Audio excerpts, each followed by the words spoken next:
আমার ক্ষমতার দরকার। আল্লাহ এমন ক্ষমতা দিয়েছে, মোদির কাছে পাঠাই দিয়েছে, বলে যা এখন। এরকম বেইজ্জতি পৃথিবীতে আর কেউ হয় নাই। আজকে এমন দলটাকে ধ্বংস করে, মন্ত্রিসভা ধ্বংস করে, সংসদ ধ্বংস করে, নিজকে ধ্বংস করে দেশ থেকে পালাইতে হয়েছে। এইভাবে আর কখনো হয় নাই। আপনাদের নিশ্চয় স্মরণ আছে, আমি অনেককে বলেছি এমন দিন আসবে সে যে আওয়ামী লীগ করেছে এটা পরিচয় দেবে না।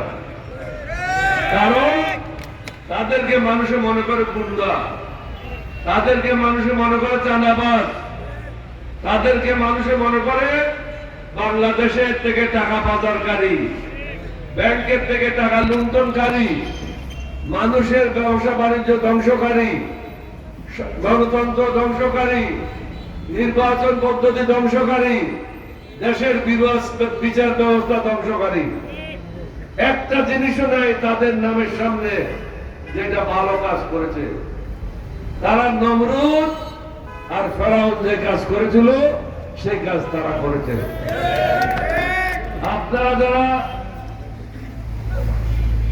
মোবাইল টেলিফোন দেখেন, 3 বছর যাবৎ আমি একটা কথা বারবার বলেছি, প্রত্যেকটা বক্তব্য ছিল এখনো সময় আছে, জনগণের কাছে ক্ষমতা হস্তান্তর করেন এবং নিরাপদে দেশ ছাড়েন।